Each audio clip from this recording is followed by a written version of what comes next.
Hello, thank you for joining me today for this short session where I'm going to be telling you about awesome financial controls in Project for the Web with the help of our Power Framework Finance Tracker. A very short session today, just about half an hour. I shall briefly introduce myself. So I'm Georg Renker, co-founder of Program Framework, and my organization for the last 15 years has been helping customers from all sorts of different sectors and industries to improve the way they conceive and deliver projects with Microsoft solutions and cloud services at the platform. So today, it's a slightly specialist subject where we're talking about taking control of program and project cost. And doing this with Project for the Web, I'm going to show you how we're going to be able to set program budgets. We're going to be able to allocate those budgets to projects within the program. And the project manager is going to be able to forecast those project costs and also record project actuals. And then we're all going to be able to track variances, and we're going to get complete visibility at all levels. And with that, a whole bunch of associated features and benefits, all of this within a configurable cost structure. I'm going to show you how we can take control of funding sources, manage capital and operational expenditure, and everything is going to be connected and really very easy to use. Before we kick in with the actual demo, just a quick explanation of the cost structures that you're about to see. So through parameterization in the tool, we're going to be able to define budget categories. And this is where we're going to set the budgets at the program level and allocate those to projects within the program. It is at this level. Then within the project, we'll see that those budgets split into cost categories and those split into cost subcategories. And it's at the subcategory level where we're going to be maintaining our project forecasts and actuals. So that's going to be the demo, and that's really all my introduction. I should have said one thing. If you have any questions, please do put them into the Q&A panel in your little webinar interface there, and I shall try and answer those at the end, or will respond to those by email when this presentation is all done. Okay, let's go straight into my demo environment. Now let's quickly explain Project for the Web. I expect that most of you in the session today will have seen Project for the Web or will be using it already. And this is maybe how you are used to seeing it. It's a scheduling service. It's a fairly recent innovation in the Microsoft Cloud Platform, allowing me to create a task list, connecting those tasks, seeing those tasks as a board view, seeing those tasks in a timeline view, and manipulating my tasks within this rather nice graphical online user interface. So that's Project Online, but we've had some recent innovation. First of all, Microsoft are now allowing us to deploy several environments for Project for the Web, not Project Online, Project for the Web in your Microsoft tenant. And they've also provided us with a solution accelerator. So let's talk about the solution accelerator. So here you see a Project for the Web project plan, a rather more brief one with just 3 tasks.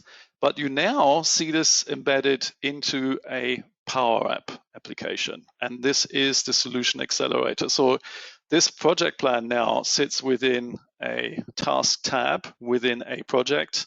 And I'll have other tabs here that provide context and additional information for this particular project. And what you're seeing here, these forms, risk and issue logs, and so on, are all supplied through what's called the Solution Accelerator for Project for the Web. And there are various other forms as well as reports, as well as these dashboards that come with this Solution Accelerator. And this is published on GitHub. where you can download it and apply it, deploy it into your project for the web environment. And it's free. And Microsoft have created this to demonstrate the power of extensibility for Project for the Web in the Power Platform. So through extending it with Power Apps, rapid low-code application development, really the world is yours. So you can do pretty much anything with this solution in terms of building your own applications around the Project for the Web scheduling service. And this is nothing but a accelerator for this, as we said, free from Microsoft. Now, that's the preamble. And what have we done to deliver enhanced financial controls? So with the solution Accelerator comes a table called Program. And here I have 3 programs already set up here in my demo database. And if I drill into one of these guys, that's the overall descriptive information about my program, various data to be filled in here. I have here a tab that shows me the projects within the program. So projects can be linked to program. And what we have done here is we have added massive functionality in the Financials tab of the Solution Accelerator. So out of the box, Financials tab is there and just has a very small number of fields that give you the opportunity to specify an overall project budget and cost. Here now, though, we're taking this to another level, and that's through an add-on solution that we supply to you that we do call the Power Framework Finance Tracker for Project for the Web, and you simply deploy that on top of the Solution Accelerator or any other Power App that you have already in place to extend Project for the Web, and it will give you this amazing capability. So what is it about? So you can see here as the program manager looking in my Financials tab, 2 features showing up here. Let's explore the first one, defining program budget. So this gives me a grid that is configurable. So I can choose the columns that I want to see. And let me hide the forecast column right now, and it will remember the settings of this canvas for my particular program. Now, as the name suggests, define the program budget allows me to set the budget for this program.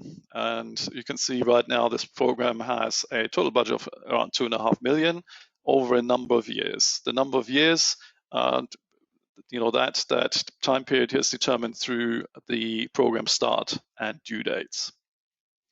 Now you can see here I have budgets defined, and let's just see how that was done. I can actually take one of these budget lines and explode it out. So that gives me a number of funding sources, all configurable. These funding sources are linked to the budget category, right? So the fact that my budget split into 3 different categories is through configuration of budget categories, and these budget categories themselves determine whether the numbers here are operational or capital expenditure.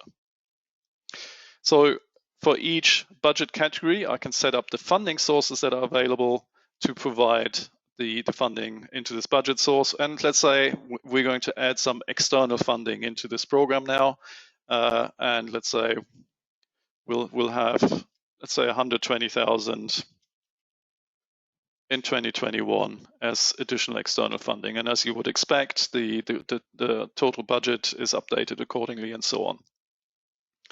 Now, one thing I can do is actually click on this little button here and pop this section out into a separate canvas if I want to use more real estate on the screen.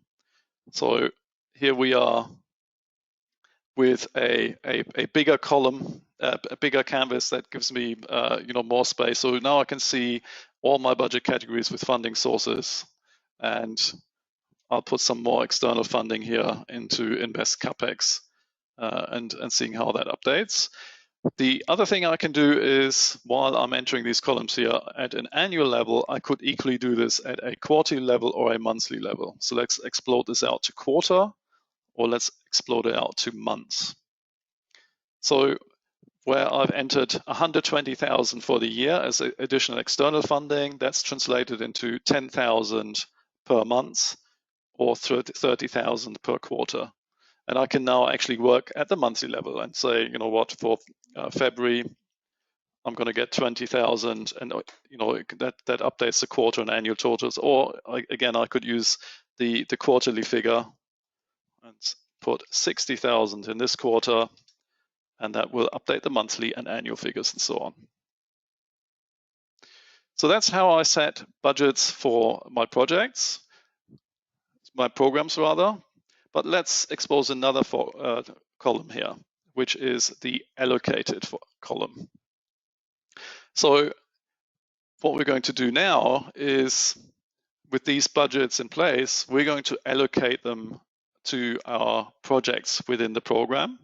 Those projects are going to be seeing those budgets, and they will be putting their own forecasts against these budgets. And we can see the grand total forecast of our projects within the program right here. And we can monitor variances and shortfalls.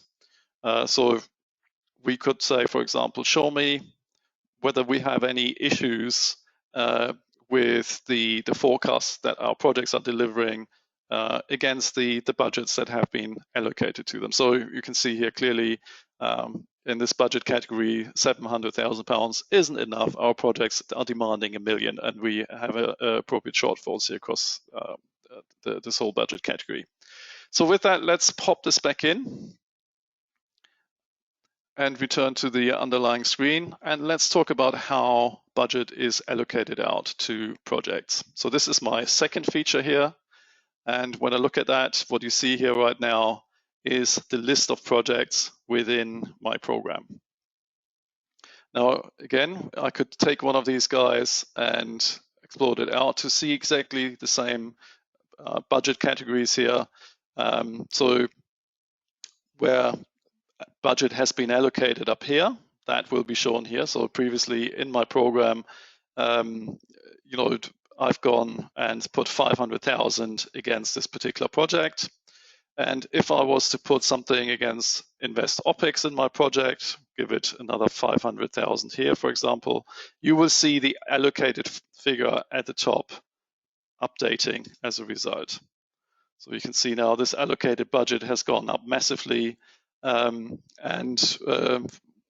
in my program, I would now look at my unallocated column here and see that I might have an issue now. I've actually over-allocated the budget. I don't even have all this budget that I've now just put to my project. So everything is in sync, and I can monitor shortfalls and so on. However, my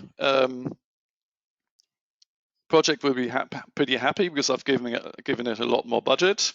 And again, I can pop this out into its own grid to maximize the space. And I can actually work on this on two different screens if I wanted to. It's hard to demonstrate when you only have one screen available, but two different screens, and they will be talking to each other. So as I put budgets into my allocated budget columns here, I will see that consuming the budget of the program. So those two grids will always talk to each other. So here you can see again the same feature of us being able to do this at annual level, quarterly level, and so on. So drill into the detail of the time phase budgets. I'm going to be able to see here as well what our projects are actually forecasting. So I've already had the variance exposed here. So my projects are putting their forecasts together. I'm allocating the budget against those forecasts, and you have different scenarios here. So for example, you could have a brand new project being initiated, and you'll ask the project manager to put their forecasts together. They will then pop into the program here, and I can start then putting budget against those. Or you could stay the other way around. You, first of all, allocate budget, and the project manager sees it and then allocates it out. And we will just shortly discover how that's done. So projects and programs constantly communicating about their financial allocations is the essence of this. Now on this screen, I have a another great feature, which is the ability to actually regroup what I'm seeing here. So currently this is of course grouped by project, but I could equally regroup this by budget category. So if I want to take the budget category driven approach of allocating budgets out to my projects, then I can do this here. So far for invest capex, I've allocated 700,000. Let's give the shop window project some budget, 50,000, and that shop window project manager will now see the 50,000 and can put some forecasts against it. So that's my canvas to share my budgets out to projects.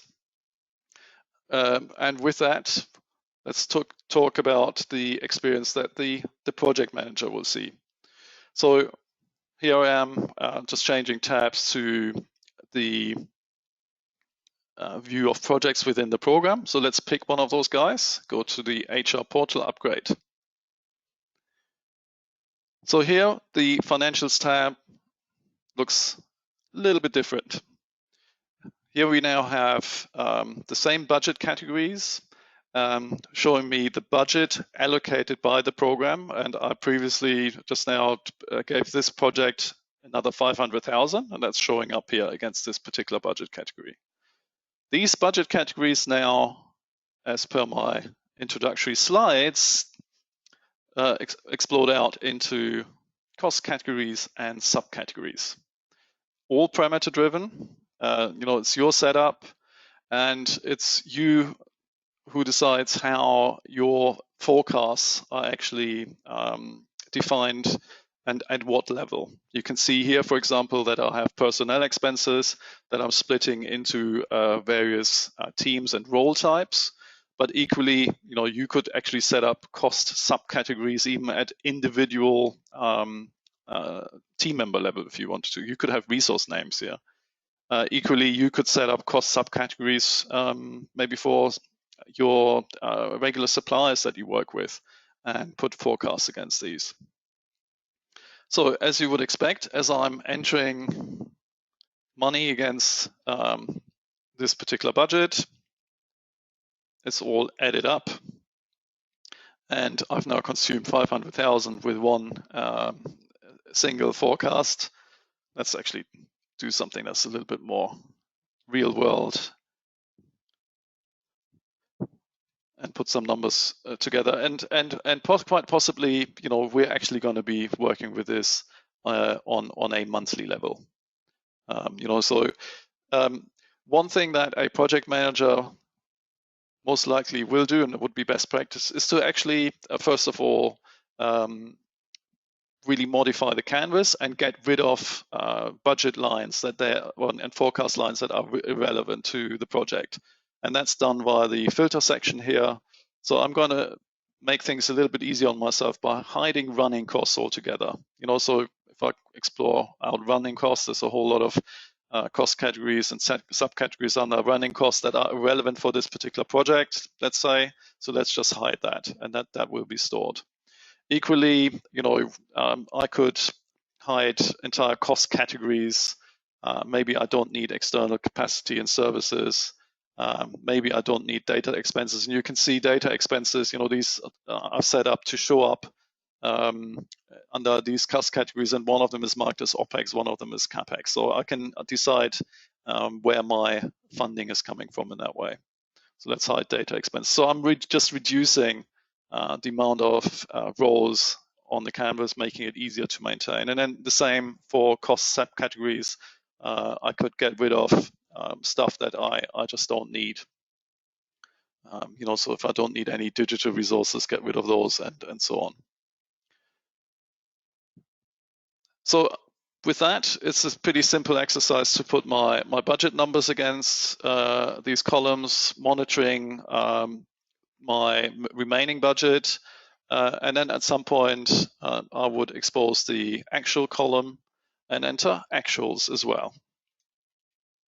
Now, as we know, my forecast totals as well as my actual totals will shoot straight back up to the program. The program manager will see the the numbers that have been put together at the program level and instantly be aware of any variances, any funding challenges, and so on. Now, with all of that, as you would probably expect, we get some significant reporting opportunity. As part of the Solution Accelerator, Microsoft delivers a report pack that comes in Power BI and can be embedded right here into this application. Now, this report pack has a whole lot of report pages, and I'm not going to go through them in any great level of detail. But I can see my project listed. There are some pre-built portfolio financials that are very simple. Now, what we've done with the Finance Tracker add-in is we've added a few more pages to the standard report. So let's look at portfolio budget. So here's an example of a report that shows me a view of the budgets allocated year on year at the program level, split into OPEX and CAPEX. This is the breakdown into the different programs and breakdown by budget category. And as you would expect, as you drill into these things, they act as filters. So I could, for example, say, show me capital expenditure budget, apply this as a filter. Now here in this grid, for each program year on year, you see the budget that we set, and that's the first thing that we did, if you remember.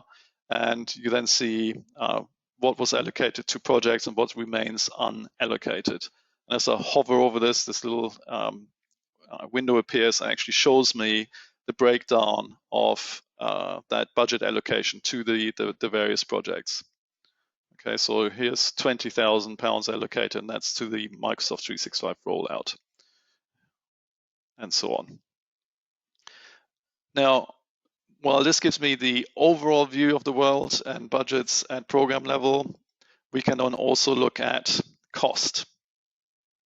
And here, for example, top right, the budget of the projects allocated to of the programs allocated to projects and how that's being consumed via the cost forecasts and actuals.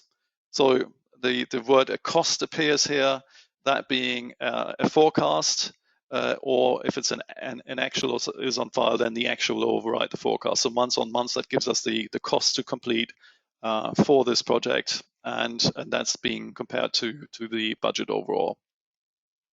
So here we see various cost analysis year on year by program totals, analysis by cost category, again, OPEX and CAPEX, CAPEX and OPEX cost, and we, as usual, can apply the filters.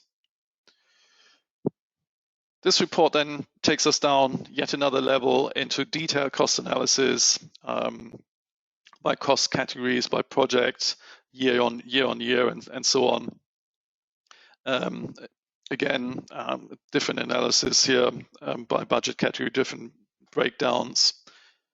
Then a report that just looks at variances of budget versus forecast. So where projects are forecasting an overspend, that's very, very visible here. It's actually aggregated to program level. So you can see that 2 of our 3 programs actually have fairly significant challenges. And again, instantly, as you hover over this, you can see what the situation is here, where 2.2 million budget is being allocated to projects, but they're actually forecasting 2.4 million spent. So that's an obvious shortfall. Again, that being broken down by different categories and so on. And with all of these things, it's great fun to take this out into focus mode and then drill down into various levels of information. So let's break this down into budget categories, or we can drill into columns to actually break the time periods down into quarters and months and so on. Now, as always with Power BI reporting, you can of course take this out into Excel very easily. That's standard Power BI feature. So all of this data can be made available to your PMO analysts very, very conveniently, and so they can analyze it in any way they see fit. Equally, the usual features in Power BI of actually creating your own ad hoc reports in Power BI itself, via the Power BI web service, for example, that's all available. And then the final report here is one of funding sources. So you saw me in the very first feature adding budgets to my programs from funding sources, and of course that's now something that I can report on across the different programs. So that's a great way of keeping control of those, and these funding sources could of course be internal departments, budgets that your company is putting forward to fund programs and so on. So up to you to make use of that and see things like the importance of different funding sources over time. In this case, my growth fund is pretty important funding source in 2021, but then the funds diminish from that particular fund over time. So these are just sample reports, and there's surely a whole lot more you can do to analyze the numbers and create reports, not least by marrying these figures up with the various categorizations that you can apply to projects and business units and so on. That's the world is your oyster once you have this really efficient way of bringing the data in from the various projects. So that takes us back into my slide deck. So you saw us applying this highly configurable cost structure that gives us the definition of CapEx and OpEx across everything that we do. Fit configurable, and as you can imagine, this is very much the beginnings of potential integrations with your financial accounting. So you could apply cost codes or GL codings to this structure for, let's say, exporting of data into CSV files for posting into your financial accounting system. That's a very real possibility here. So if I was to summarize the benefits that I think we're going to deliver with these features is, of course, the visibility across it all. It really enhances the collaboration between those that allocate the budgets and those that are consume them and fund and forecast them and so on. It avoids a whole lot of confusion and really should save a lot of time. A far more efficient experience than what we find is in place in most customer environments, which is a whole bunch of disconnected spreadsheets. This is all about an equally simple user experience that maybe an Excel spreadsheet provides, but now everything being connected. Of course, you will ultimately see a reduced error rate, reduced financial risk, much better visibility of numbers, instant reporting. So there's some really rather significant benefits in all of this. And with that, I can reveal that this comes at a fixed price, very simple proposition here. This can be yours at a simple cost of £4,800 per year, and that includes full support. It includes deployment assistance. So it's a really simple offering, really easy to use, and powerful features for your project for the web environment. And with that, I'd invite you to visit our websites, programframework.com or Power Framework being our product website for Power Apps applications for project portfolio management.